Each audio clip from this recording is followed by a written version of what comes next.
Hello दोस्तों, welcome to my channel word book. Video start करने से पहले मेरे चैनल को सब्सक्राइब करना ना भूलिएगा।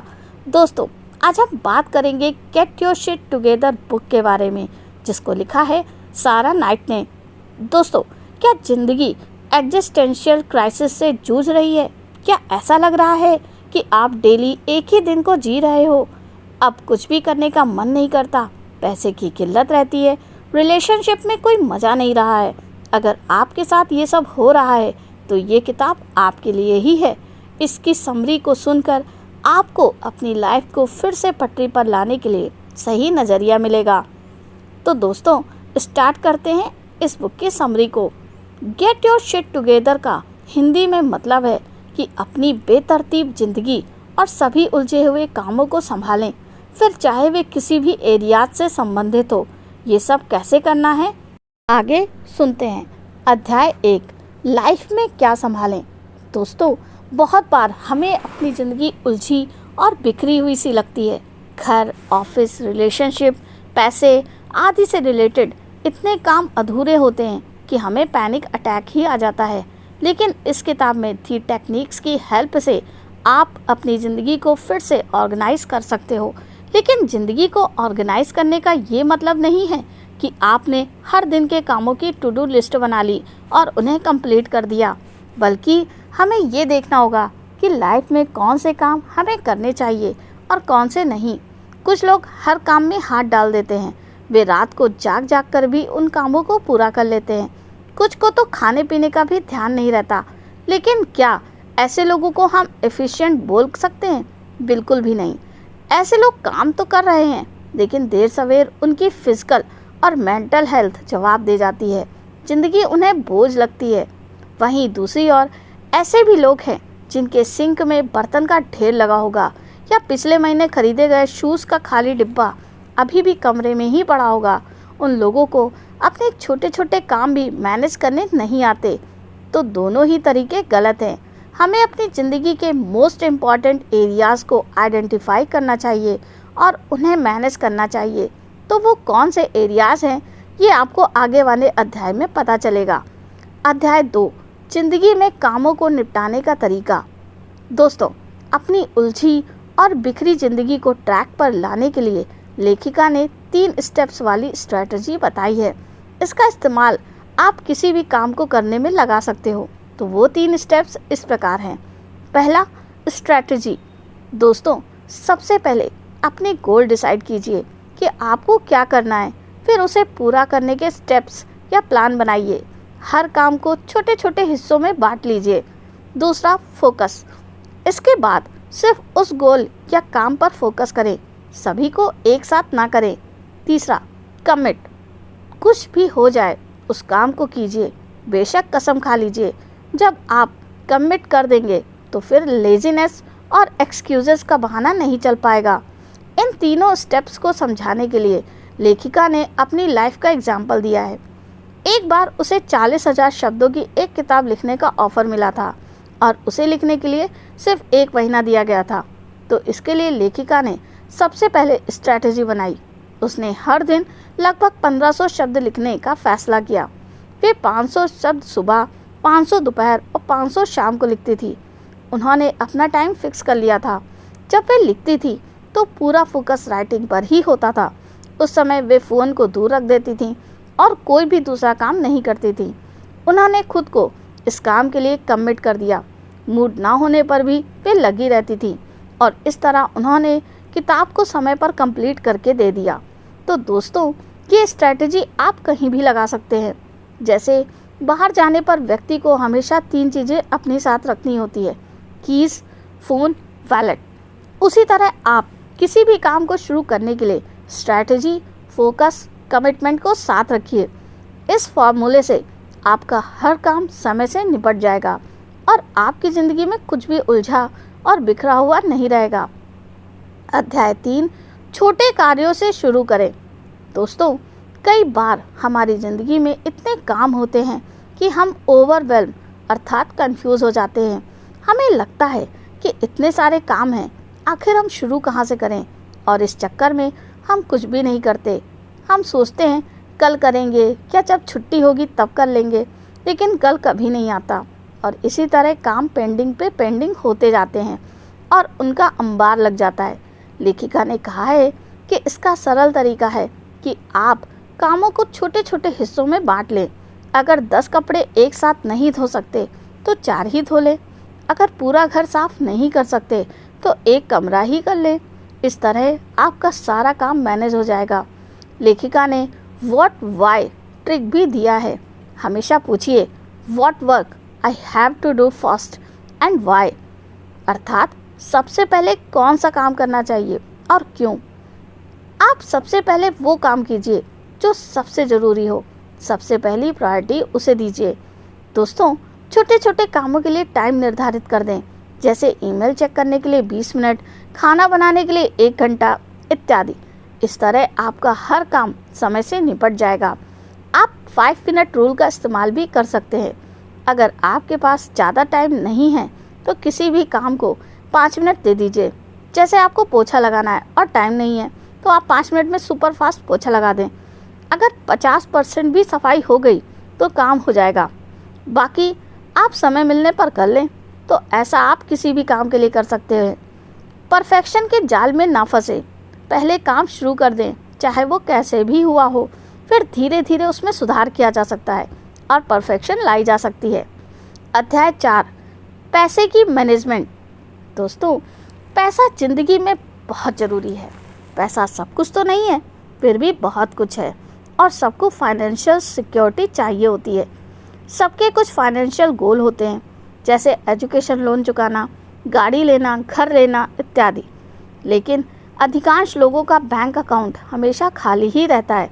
सैलरी आते ही उसका ज़्यादातर हिस्सा लोन्स और बिल चुकाने में निकल जाता है और इससे भी काफ़ी लोग स्ट्रेस में आ जाते हैं।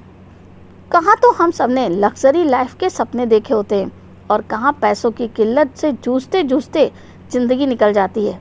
लेकिन लेखिका कहती है कि पैसे की किल्लत सबसे ज़्यादा इसलिए होती है क्योंकि हमें फाइनेंशियल अंडरस्टैंडिंग नहीं होती। हमें इतना तक नहीं पता होता कि credit card companies Chupke Chupke हमें लूट रही होती है या पीपीएफ कितना फ़ायदेमंद हो सकता है। तो इसका उपाय है कि फाइनेंशियल विजडम वाली बेस्ट किताब पढ़े। दोस्तों, ऐसे ही 2 किताबें हैं जिनकी समरी मेरे यूट्यूब चैनल पर आपको मिल सकती है, जिसमें पहली है रिच डैड पुअर डैड, दूसरी है I will teach you to be rich. दोस्तों, इसके अलावा आप अपने खर्चों को कम कर सकते हैं। हर हफ्ते या महीने नए कपड़े लेने की क्या ज़रूरत है। खाना बाहर खाने के बजाय खुद बना सकते हैं। बड़ा घर किराए पर लेने के बजाय छोटे में गुजारा कर सकते हैं। इस तरह कॉस्ट रिडक्शन के तरीके अपनाइए। इस सब से जो पैसा बचेगा उसे इन्वेस्ट कर सकते हैं। इन्वेस्टमेंट के बारे में आपको और ज़्यादा जानकारी जो किताबें मैंने बताई हैं उसमें मिल जाएंगी। अध्याय 5, रिलेशनशिप को कैसे मैनेज करें। दोस्तों, अगर आपको अपने रोमांटिक रिलेशनशिप को स्ट्रॉन्ग बनाना है तो विनिंग एटीट्यूड अपनाइए। अपने रिलेशन को एक कंपटीशन की तरह देखिए।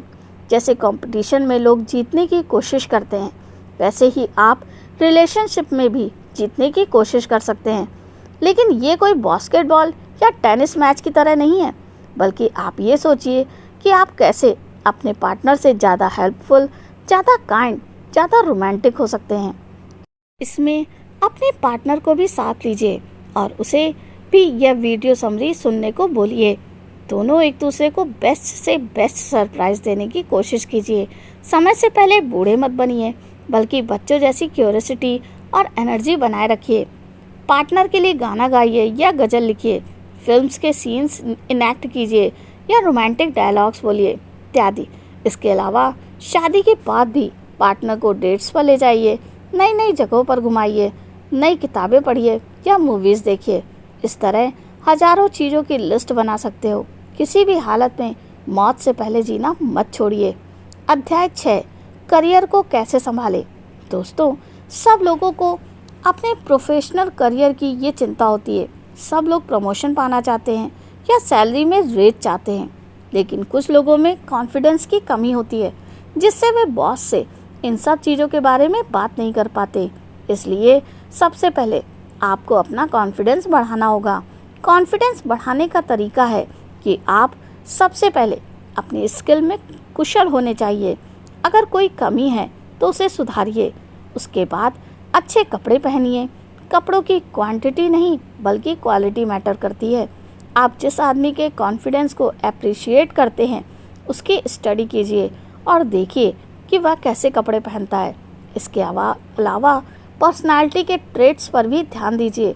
ज़्यादा स्माइल कीजिए, दूसरों की हमेशा हेल्प कीजिए। इससे आपके प्रति लोगों का पॉजिटिव एटीट्यूड बनेगा। अगर आप कोई प्रमोशन पाना चाहते हैं तो उसके बारे में डायरेक्ट बॉस से बात करें। ये ना सोचें कि बॉस खुद आकर आपसे बात करेगा। जैसे अगर आप अपने डिपार्टमेंट के डायरेक्टर बनना चाहते हैं तो बॉस से पूछिए कि आपको क्या करना चाहिए जिससे वे डायरेक्टर बन सकें। फिर जो भी वो कहे उन बातों पर ध्यान दीजिए। अगर आप उनका क्राइटेरिया फुलफ़िल करते हो तो उन्हें बताइए कि आपके ये सब पॉइंट्स क्लियर हैं। अगर नहीं तो अपने वीक पॉइंट्स को स्ट्रॉन्ग कर दीजिए। अध्याय 7, एनेक्साइटी से कैसे डील करें। दोस्तों, बहुत से लोगों को एनेक्साइटी रहती है जिससे आगे चलकर उन्हें डिप्रेशन की बीमारी भी हो जाती है। अक्सर हम अपनी एनेक्साइटी को इग्नोर कर देते हैं। हमें लगता है कि ये नॉर्मल होती होगी। कई बार हम चुपचाप लोगों को सहते रहते हैं, लेकिन ये गलत है। सबसे पहले अपनी एनेक्साइटी की वजह का पता लगाइए और उसके साथ डील कीजिए। कोई भी प्रॉब्लम आपसे बड़ी नहीं है। मान लीजिए आप अपना मौजूदा रेंटेड हाउस छोड़कर जाना चाहते हो और अपने रूममेट को नहीं बता पा रहे हो, तो इसका सरल तरीका है उसे बता दें। आप देखेंगे कि चिंता सिर्फ आपके दिमाग में थी, आप उसके बारे में कुछ ज़्यादा ही सोच रहे थे। इसी तरह किसी कलीग की किसी बात से हर्ट हो जाएं तो उससे बात करें। उसे बताएं कि उसके बर्ताव से आपको बुरा लगा है, अन्यथा आप उस बात को सोचते ही रहेंगे और ठीक से सो भी नहीं पाएंगे। इसलिए कोई भी समस्या हो उसका बातचीत से हल निकालिए। अपने खास दोस्त को उस प्रॉब्लम के बारे में बताइए और उनकी सलाह भी ले सकते हैं। अध्याय 8, घर के काम कैसे निपटाएं। दोस्तों, बहुत बार हमारे स्ट्रेस का कारण हमारा घर भी होता है। आप देखते हो कि अभी सिंक में बर्तन मारने को पड़े हैं, गंदे कपड़े इधर उधर बिखरे पड़े हैं, हर जगह धूल की परत है। तो इस सब से आपकी चिंता बढ़ जाती है और आप अपने आप को असहाय मानने लगते हो। लेकिन इसके लिए लेखिका ने एक सिंपल तरीका बताया है। सबसे पहले चीज़ों को कैटेगरीज में डिवाइड करें। जैसे बच्चों के खिलौने समेटना एक कैटेगरी में हो जाएगा, लॉन्ड्री धोना दूसरा, कपड़ों को इस्त्री करना तीसरा, झाड़ू पोछा चौथा, बर्तन धोना पांचवा, इस तरह से इत्यादि। जब आप ये कैटेगरीज बना लोगे तो फिर एक शेड्यूल बनाएं। मतलब हर कैटेगरी के लिए डे और टाइम फिक्स कर दें। हर कैटेगरी में लगभग आपको 20 मिनट ही लगेंगे। जैसे लॉन्ड्री आप रोज़ तो नहीं करते हो, मान लीजिए उसके लिए आपने शनिवार का दिन फिक्स कर लिया। अगर आप मॉर्निंग पर्सन हो तो सुबह 9 बजे का टाइम फिक्स कर लीजिए, या नाइट पर्सन हो तो रात का कोई टाइम फिक्स कर लें। इतना कर लेने से ही आपका बहुत सा हेडेक ख़त्म हो जाएगा। कुछ काम आपको डेली करने होते हैं, जैसे बर्तन धोना, तो हमेशा नियम बना लें कि खाना खाने के बाद 20 मिनट में ही बर्तन धो लेंगे। उन्हें कभी भी पेंडिंग ना छोड़ें, नहीं तो उनका ढेर लगता जाएगा। ये माइक्रो हैबिट बना लें और उस पर अड़ जाएं। घर की डस्टिंग भी आप हफ्ते में एक दिन कर सकते हो। अगर घर के कामों को इस तरह प्लान कर लोगे और शेड्यूल बना लोगे तो आपकी लाइफ बहुत ईजी हो जाएगी। आपका घर हमेशा सजा संवरा दिखेगा और आपकी ज़िंदगी में भी खुशी बनी रहेगी। तो दोस्तों, मेरी ये वीडियो समरी यहाँ पर समाप्त होती है। कमेंट करके ज़रूर बताइएगा आपको मेरी ये वीडियो कैसी लगी, बढ़िया या बहुत बढ़िया। तो मिलते हैं नेक्स्ट वीडियो में। थैंक यू, धन्यवाद।